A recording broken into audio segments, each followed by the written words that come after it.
ये है हेलो दुनिया ओनली ऑन रेडियो आसमां।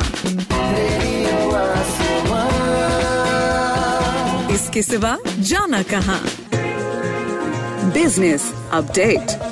तो दोस्तों, आप सुन रहे हैं रेडियो आसमां और मैं हूं साकेत सोनी।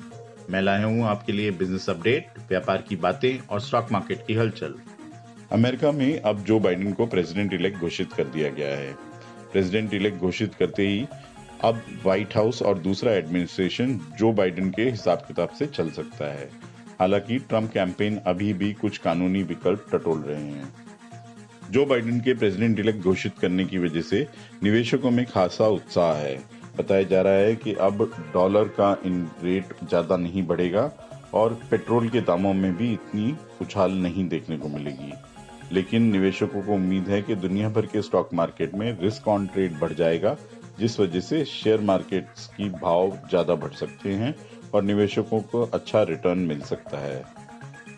उम्मीद जताते हैं कि जो बाइडेन चाइना के साथ अपने ग्लोबल ट्रेड को सुधार लेंगे और जिसकी वजह से स्टॉक मार्केट्स में खासा उछाल आ सकता है।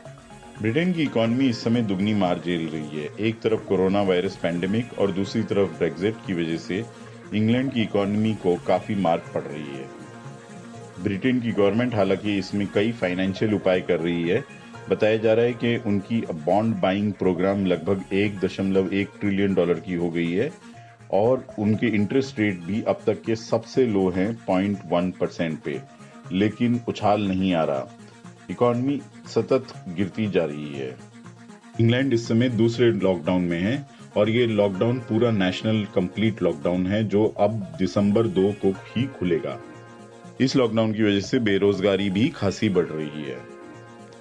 भारत के प्रधानमंत्री श्री नरेंद्र मोदी ने यूनाइटेड स्टेट्स के प्रेसिडेंट इलेक्ट जो बाइडेन को बधाई भेजी है और जो बाइडेन ने भी पहले ही दिन ये अनाउंस कर दिया कि वो H-1B वीजा की लिमिट बढ़ाएंगे और ग्रीन कार्ड देने में इस्तेमाल होने वाला कंट्री कोटा भी हटाया जाएगा। इससे कई भारतीयों को फायदा मिल सकता है और कई भारतीय सॉफ्टवेयर कंपनी की कॉस्ट भी कम आ सकती है और उम्मीद जताते हैं कि कई भारतीय कंपनी अब H-1B वीजा पे भारतीयों को भेजेंगी और उनके सॉफ्टवेयर का कारोबार बढ़ेगा।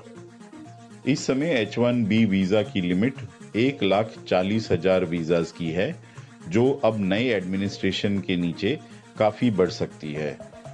इसके अलावा 5 लाख ऐसे भारतीय हैं जो ग्रीन कार्ड या यूएस सिटीजनशिप की लाइन में लगे हुए हैं। उम्मीद जताते हैं कि इनको भी अब यूनाइटेड स्टेट्स की सिटीजनशिप जल्दी ही मिल जाएगी। आइए अब जान लेते हैं कहां बंद हुए बाजार शुक्रवार की शाम को। सेंसेक्स 552 अंक चढ़ के 41,893 पे बंद हुआ। निफ्टी 143 पॉइंट्स बढ़ के 12,263 पे बंद हुआ।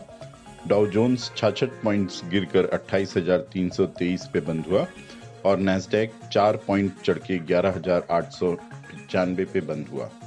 भारत में सर्राफा बाजार में सोने का दाम 113 रुपए बढ़ के 52,168 रुपए पे बंद हुआ और चांदी 1,102 रुपए बढ़ के 65,355 पे बंद हुई।